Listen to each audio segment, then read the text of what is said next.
Welcome to the Divorce Podcast, where we explore all aspects of ending relationships, separation, and parenting apart. If your marriage or partnership has ended, or you have friends and family who are separating, this podcast is for you.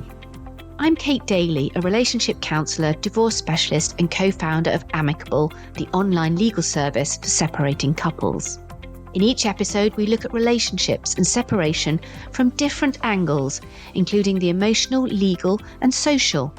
I'm joined by experts and special guests who share their own unique stories, experience, and tips with the goal of helping people end relationships in a kinder and better way.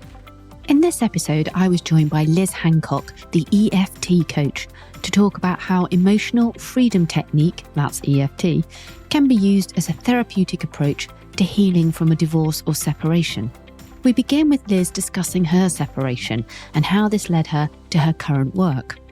Following 10 years of experience as an EFT specialist, Liz chose to niche in the divorce and money space following her own divorce, which started off amicably, but then turned sour with financial threats affecting not just her, but her children too. We look at what EFT is, how it can help you navigate the emotional and legal journey of a separation, and Liz explains situation where it's likely to help, such as the negotiation process and at what stage. We also explore the most cost-effective options for those on a budget, as well as things to do at home for free.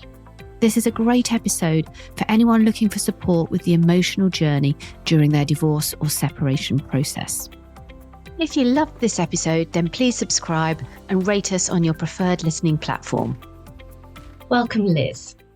Hi, Kate. Lovely to be here. Now, Liz is an EFT coach and is passionate about helping others through the emotional turmoil and trauma that can be a huge factor in divorce. With over 10 years of experience, Liz chose to niche in the divorce and money space following her own divorce, which started off pretty amicably, but then went on to be very toxic, with threats over finances which affected not just her, but her children too.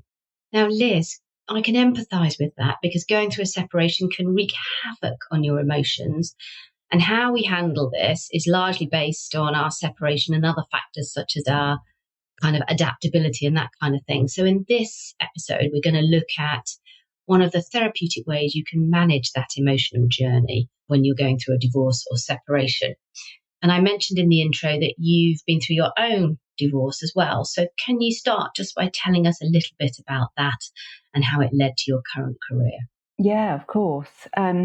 So we separated 4.5 years ago, and we didn't do anything. I didn't even Google how to get divorced for a year, which I'd kind of forgotten about until I was preparing for this interview, which I found quite fascinating now in hindsight.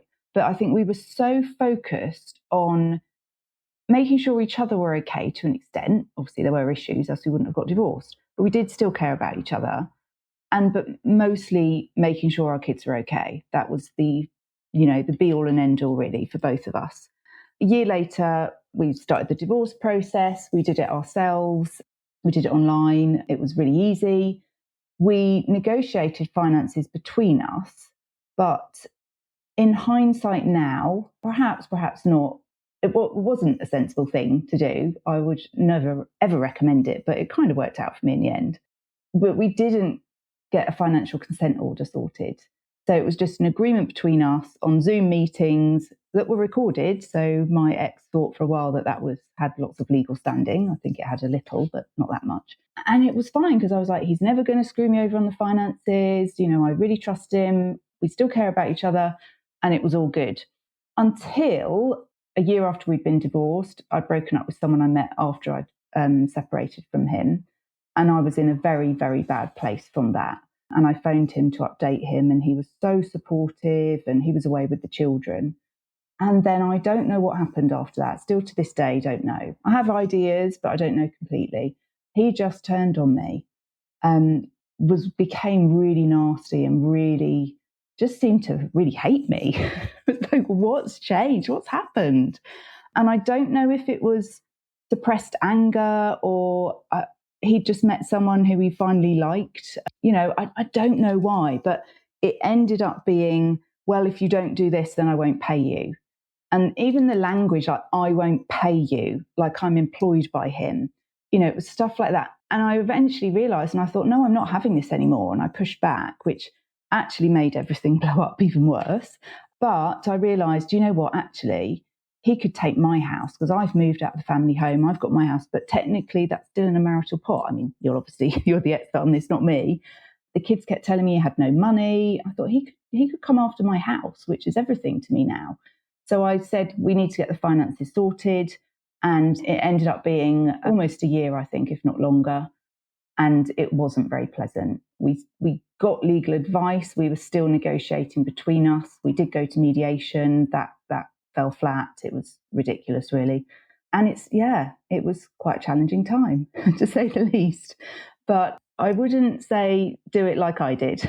Yeah, no, I hear that message loud and clear. It sounds like there's two emotional journeys, isn't there? There's the emotional journey you're on, and there's the emotional journey your partner's on. And sometimes you can see your partner's emotional journey, and sometimes, like you were describing, you just don't know, what their journey is and what they're going on. It's so important, as you say, to make sure that even if you've done all your negotiations between you, you have it written up into a consent order, because that's the only thing that stops, what happened to you with people going back on things or making threats. Because once you have that legally binding order, you can then enforce it through the court if necessary. But it's a record of what you've agreed. And I think it's so fascinating what you say, because lots of people start off amicably, and then when new partners become involved, it can create tension, not because anyone's done anything wrong, but just because we're human, and shifting and changing relationships and bringing other people in creates a different dynamic. So it's a real interesting kind of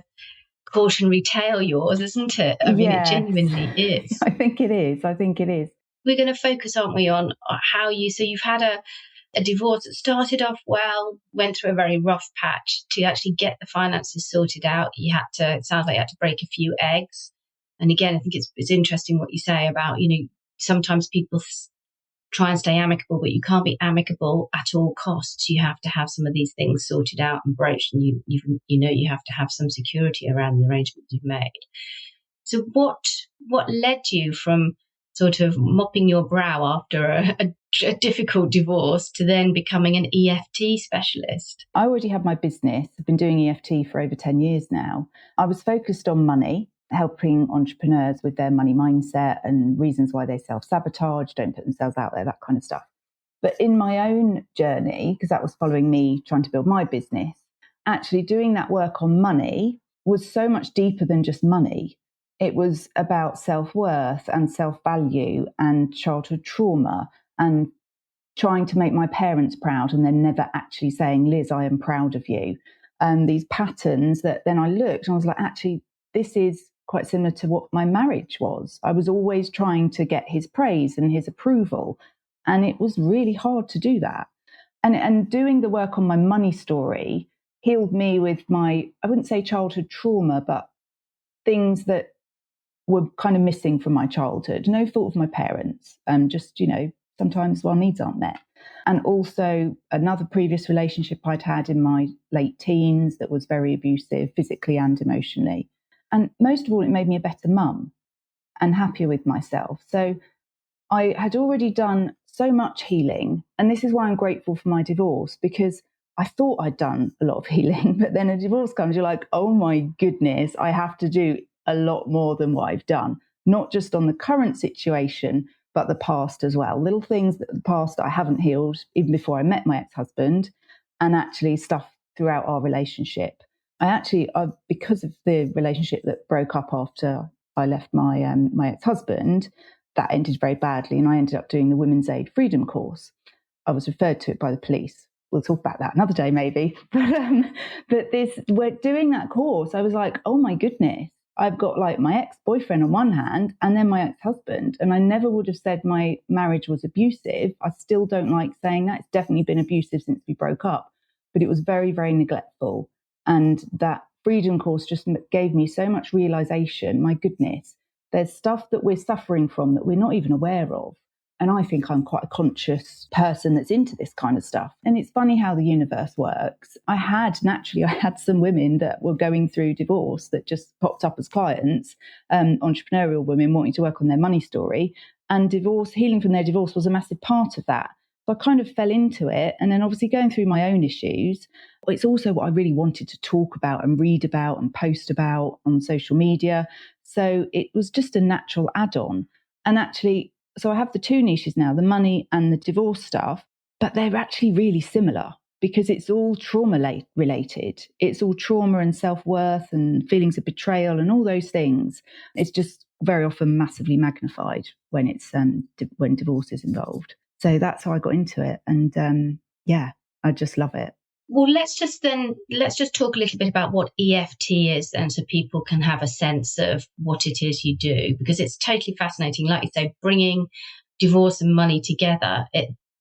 When you work in this field, it just feels so obvious, but it's like it is an epiphany moment, divorce, when you often change your relationship with money. So I can see why those two things sit side by side, and there must be immense crossover in the different areas you work with. But just start by explaining EFT for us. Sure. So EFT stands for Emotional Freedom Technique. It's also known as tapping. And you literally tap on your acupressure points. Obviously, the people listening can't see me, but I'm just tapping around my eyes, under my nose, on my chin, my chest, and the top of my head. There are other points that we can use, but I keep it really simple. By doing that, we are literally calming the nervous system's reaction. We're getting our bodies out of that fight or flight or freeze mode that or fawn a lot of the time, especially with divorce, that we feel when we're in conflicting situations. And there are levels of trauma, obviously. You know, when we think of PTSD, we think of someone out in Iraq and coming back and fight it, you know, having been at war, and they've got obvious trauma that they've been through. And I think we often play down, oh, well, so many people get divorced nowadays, you know, so many other people have had it worse than me. Your body is still going to react. You can't get away from that. And if you completely shut that off, then it will manifest in other ways, physical ways of getting ill or getting fibromyalgia or, extreme fatigue, those kinds of things. So it's really important to do this body work that actually releases the trauma from our bodies as well as our brains. And so tapping releases the cortisol, it calms down the amygdala, engages the prefrontal cortex, which is the problem-solving side of the brain, which then enables you to kind of like, I loved what Christine McGee said on your last podcast. It enables you to respond, not react. And I think it's putting that sort of space between your gut feel and your raw emotion, and especially when we're thinking of divorce, and going, okay, what is this really about? Is it that he won't pick the kids up tonight when I thought he was going to? Or is it because he's always let me down and there was that time when, and that other time when, and actually what's the bigger picture here? And healing those traumas, healing that letdown and that betrayal, and working massively on guilt and shame as well. I was not blameless in my marriage. I know I did things wrong. And there's some things that I wish I could change. And there's other things that I think, well, actually, on the scale of things, you know, it's not surprising that I went out and, you know, had too much alcohol or whatever. So, you know, but you can easily internalize that and think, oh, yeah, I was really bad. I didn't, you know, I was a neglectful wife or whatever. So we've got to work with those emotions, even if, you know, sometimes they're the real emotions that you think inside, but you would never say. I'm really open and honest, by the way. And sometimes they're the stuff that you say just because sort of that's the right thing to do, even if you actually don't believe it. Well, give us an example of that then. So what do you mean people sometimes say things? So I guess if someone's sort of saying, well, I cheated, so therefore I messed up the marriage, I broke the marriage. And, you know, and we're very, very judgmental about cheating. And sometimes I think that's warranted and sometimes it isn't. And that massively depends on our own personal experience as well, and the experience we've seen others go through. It's all conditioning, isn't it? But actually, okay, you cheated, but if you'd had 10 years of neglect, and I'm not excusing the cheating, but you're going to blame the whole divorce on that one thing, and probably everyone else around you is as well. That one act, yes. Yeah. Whereas there's all this stuff that gets completely forgotten, and that's not justice for that person that's been through that. And also the person that has been cheated on, obviously they're going to need help to get over that, because that is a betrayal. But then there's no ownership, not always, but there can be a lack of ownership from them in terms of what else went wrong. And, the whole conscious uncoupling philosophy, I think, is great, because it asks you to look at what is it that you did wrong, even if it was only 5%, what was your part in it? However, the slight issue I have with that whole conscious uncoupling thing, it doesn't talk about apart from when there's been loads of abuse. Yes. So, we have to be careful. And I think we as women, a lot of the time, people do not realise that they've actually been in a really abusive relationship. And I think they need to go through that process of realising it, not forcing them to realise it at all, but facing what actually happened and what was their truth and working through that. Does that make sense? Yeah. I guess if I was to summarise what you've just said there, then it sounds like we have to accept that there are going to be physical manifestations when we've been through an emotionally difficult time, whether we want to call that a traumatic time or a difficult time, however we want to phrase it. When we've been through something like a divorce and separation, it's going to have a physical impact. And the EFT is a way of tapping into that so that it doesn't build up and manifest itself in a more negative way through illness or collapse or breakdown or whatever it is. And it sounds like there are lots of hidden benefits to EFT that allows you to even tap into, on the pun, things that you don't necessarily think of consciously as being traumatic, but that are built up in your backstory, if you will. Yeah. And I guess it's something that anybody can do, is it? Or do you have to be a certain type of person? It's not restricted to men or women. It's anybody that can do this, can't they? And can you do it for yourself? Yeah, you can do it for yourself. It's not restricted to any type of person. I mainly work with women just because that's who comes to me. But I've got 3 male clients at the moment, actually, and I love working with them. It's really interesting. If you've had sort of a lot of difficult situations or trauma, then you might be more likely to look for something like this. But that's not to say that it wouldn't help you. If, I think all divorce is difficult because ultimately you're breaking up from someone you once were in love with and hopefully had a nice marriage to. You don't go into marriage thinking that it's going to end, hopefully. But so, yes, it can work for anyone. I think you have to have, it's not worked on anyone at all who I've worked with EFT tapping with, apart from my mother-in-law. We'll just leave that one there.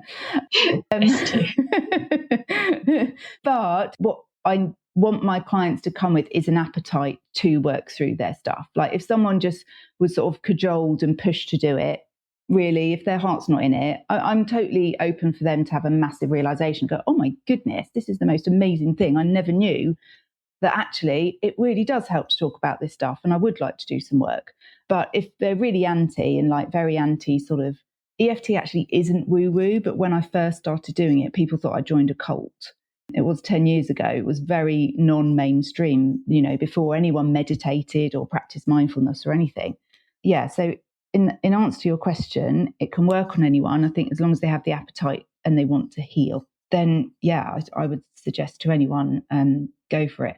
The other thing I would say, it does work on yourself if you do it yourself, but watching a video on YouTube is very, very different to, or doing it on yourself is very, very different to having a coach, someone like me, who will guide you and who is a real expert in sort of putting the pieces of the puzzle together.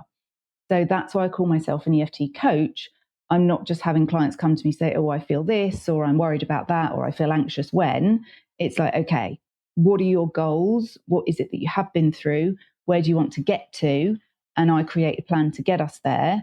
And then the sessions are very, I have a plan for each session. Obviously, that's very fluid, depending on what comes up. We have goals that we work to. I keep them accountable. I do give them little bits of homework, nothing, overwhelming, but so that they are continuing their healing between our sessions, and ideally equipping them with the skills and the knowledge to continue doing it by themselves, and ideally spreading the word and like maybe introducing it to their kids and that kind of stuff. So just thinking about somebody going through a separation or divorce, I guess, what point do people usually come to you? Is it before, during, or after? And is it better to come early? You know, most things you hear people say, well, the earlier you come, the better it's going to be. But is it right to come at the beginning of the divorce? If I've just heard from my ex, or I've just announced to my ex that I am divorcing or being divorced, do I come straight away, or do I come in the middle, or do I come at the end? Is there a better sort of strategy, or is it very individually based? Yeah, that's a really good question. I think it is individually based, but then I'm also mindful that a lot of people put this kind of stuff off. So I think within a financial settlement, or at least when you're talking at the start, I think you do need to allow for the cost of healing, the cost of coaching or therapy or whatever it might be for you, for everyone involved, for you, your ex, and the children as well. And there might be sort of phases. You might need some really initial help, especially if you've been, you're the one that's been dumped and you had it was totally left field and you're completely devastated. Then you're going to need some really good emotional support. Having said that, that's usually when all your friends are around you, giving you that support. Sometimes it's later on when everyone kind of forgets that you're still going through all this stuff. Sometimes that's when you need more sort of professional help. And sometimes that's when, sadly, the wheels do come off. You know, it depends on each individual. But I would say if you feel at all led to explore, or you feel, you know, like you need some help, then definitely speak to someone. It might be that you do some initially and then you have a break and then you come back. Or you don't have to have sessions every week. You could have them every 2 weeks or once a month. You know, I work very, very flexibly with my clients. So the hard ones are when it's pre-divorce, and you're like, I can see the writing on the wall here, but you know they're the tricky ones, and that don't necessarily come to me about divorce or breaking up with anyone. I'm not a relationship counsellor, but you know that's why I struggle. That's why I would never be a relationship counsellor. But if the decision's been made, then absolutely, I can definitely support them then. I guess I'm asking because in things like bereavement and PTSD, there is a sort of a body of evidence that says having that kind of intervention too early can be more devastating than not having anything. So I'm just wondering if it's the same kind of thing where if you come too soon, it sort of has the reverse effect and re-traumatizes or doesn't really work. So I guess that's what I was kind of just trying to unpick a little bit. Yeah, I don't think that would happen. However, what it would do, like we can work on different levels with EFT. So the sort of superficial level, I'm upset, I'm really in an absolute state about the fact that my marriage is falling apart. That's very present, the present issues. So we could work to help someone get through that. But actually the deeper work of looking back and looking where you want to be in the future is probably not a great time to do that work initially. So I would have that conversation with the person and find out, you know, that kind of stuff. But I don't think it would be harmful unless you had a very inexperienced or slightly odd EFT practitioner or therapist who wanted to take you down the deep stuff when actually you're just trying to deal with the day-to-day. Like when you first just trying to cope, break, aren't you? Yeah, exactly. Absolutely. It's survival, isn't it? So, yeah. So EFT can be used as a kind of a coping mechanism at the sort of heightened points of trauma. It's a way of holding somebody, you know, just like if you go to a counsellor, they literally hold the space for you to emote and to be in a non-judgmental way. And EFT sounds like it can perform the same kind of function. And then if you want to do more long-term work, as we'd call it in the therapeutic space, then EFT can also be a good solution when the dust has settled for you to look at some deeper feelings around either relationships or money or whatever. Exactly. Yeah. Okay. I think also it's worth mentioning, because like dealing with the sort of the SOS, the peripheral stuff, that's actually calming the nervous system. And to have that person, the client, get the skills so that if they're having a really difficult mediation session, or, you know, they know that they're going to have to read through the proposed finances and that's going to trigger, they can tap on themselves whilst they're doing that, before they're doing it, and they can understand why they're getting so triggered. Because I think so often we have these feelings that are so overwhelming and it's really frightening because quite often we haven't felt like that before. But if we understand what's happening in our body and have that explained and be shown a way to calm the nervous system around those events, then I think that could be really, really powerful. Yeah. That's really interesting then, because, that was going to be kind of the next thing to explore. What does it actually mean? How can people use EFT when they're going through a divorce? So it sounds like, as you say, if they're working with a mediator or with a divorce specialist, amicable or whatever, then prior to your meetings with the mediator or the divorce specialist, you can get into the habit of tapping so that you're in a calm state, you're able to respond, not react. And you can do that as well when you've got decisions to make around the finances or whatever.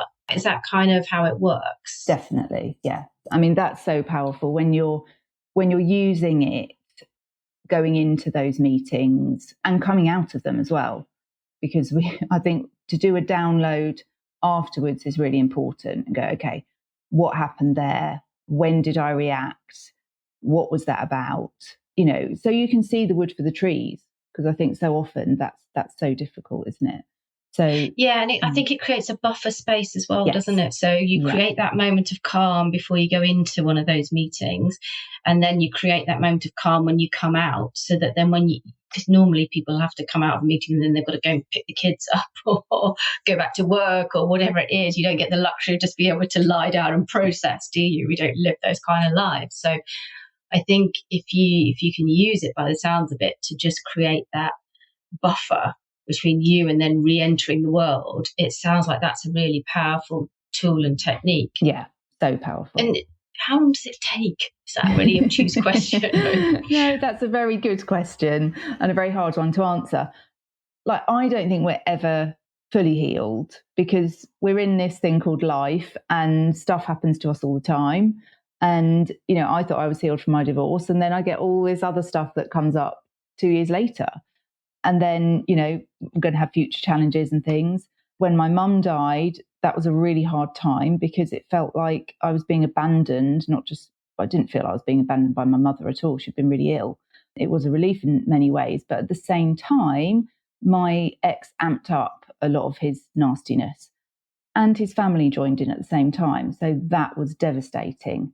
So, yeah, just to be able to know what was going on and forgive myself for feeling that, and be able to ramp up my work with the therapist, because I'm an EFT practitioner. I have to have supervision, and I have my own therapy as well, my own EFT tapping, knowing that actually it doesn't mean that I haven't healed or that there's something wrong with me. I haven't just taken 2 steps forward and 4 steps back.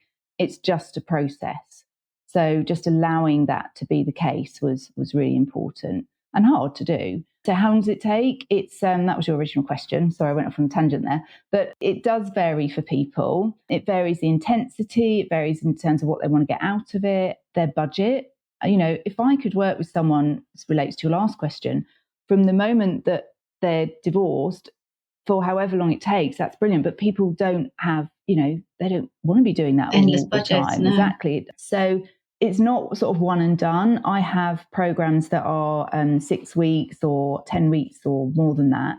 But then I also have people on like a maintenance plan, where they might have a session once a month, every 6 weeks. I've got one lady, I see her once a quarter, an hour and a half once a quarter. That's all she needs, but it's a massive reset for her.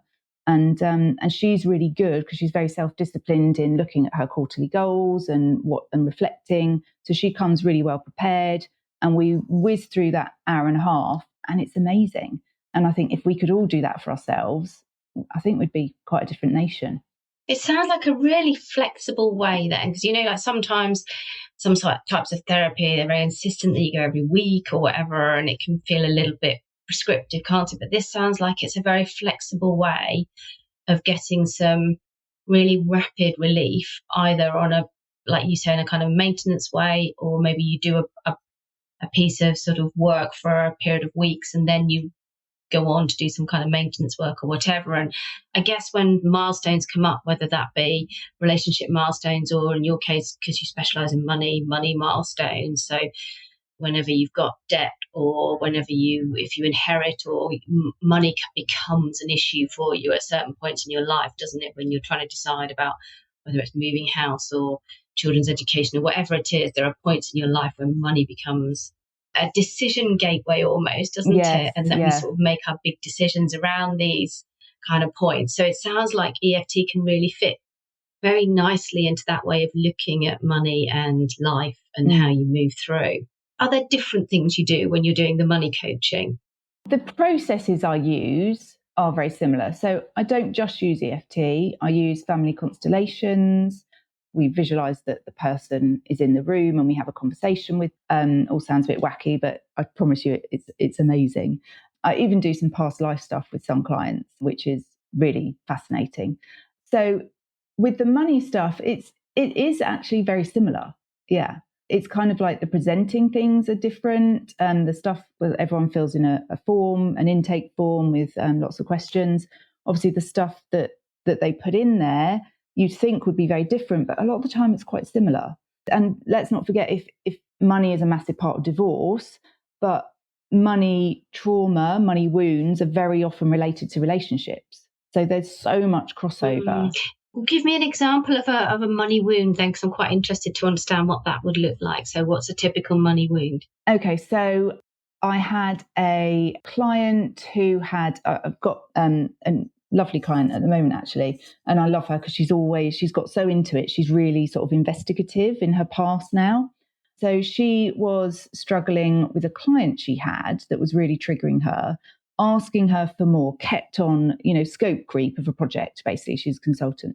And she was taking it really personally. She felt like she was edging on not being professional about it. I think she's like burst into tears after one call and so on, and was so grateful she wasn't in front of them. So we looked back, and her money wound there were several. One was being fired from a job in the past that had happened, which you would say, well, how is that a money wound? Well, it's a massive money wound because she lost her income. And she had to go back home, and she had, Mum, I've got no money to pay my rent. And, so massive impact on money. And money is about self-worth and value. So not only had that played a part in her being fired because she hadn't performed as she should have done, but that was very related to when she was working really hard as a youngster at school and just feeling like she had to do better. She always had to do better to get approval, whether that be from the teachers or her father. And then we looked at, okay, well, like what happened to give you that reliance on wanting to be approved of? I mean, we all have it in us. We all want our parents to approve of us and approve and say they're proud of our accomplishments. But some people have that more than others. And actually, it's very often very supportive, sort of good parents who unwittingly create this need in their kids because they're so supportive and so encouraging. Their kids want to please so much. And you think, well, that's a great thing, surely, because it's made them driven and really ambitious. Yes, it is. But actually, if they've still got those feelings of not being good enough, that's what we need to go and work with. So, yeah. And there might be other things like your parents getting divorced. And I have one client, her parents got divorced. She had to move. She had to leave her school. She started a new school. She was bullied there. So just this whole massive knock-on effect. She didn't have many friends in the new school from the divorce, which meant money issues, which meant all of that loss. Yeah. Well, that's where it becomes really interlinked, doesn't it? Generationally interlinked, because it always fascinates me now. We have, people who come to us for divorce, and their motivator for using amicable is they're a child of divorce and they do not want to do it how their parents did it in the 1970s, 80s, 90s, whatever. And that's a real driver for those people wanting to do it in a different way. And of course, when you've got two divorces effectively playing out in the emotional space, it becomes really complicated. So I can really see how something like EFT would be a real unblocker in those situations. I'm just conscious of time. Where can people find out more about this? If they want to go away and investigate, they maybe want to book some sessions, where will they find you, Liz? So they can go to my website, it's best place, which is www.theeftcoach.com. I'm on the usual channels, but there's links on my website to all of those rather than me list them all off. And just roughly, how much does it cost, Liz? Just ballpark, rough figures. Well, it varies in terms of what people want. So I do group programs and one-to-one as well. Obviously, the one-to-one is a lot more, but the group, I think your guys, anyone that's working with you, get a decent discount. So it starts from like 247 or 297. Forgive me, I can't remember exactly. All the way up to like £1,400. So, there's a wide variety. I try my hardest to make it accessible.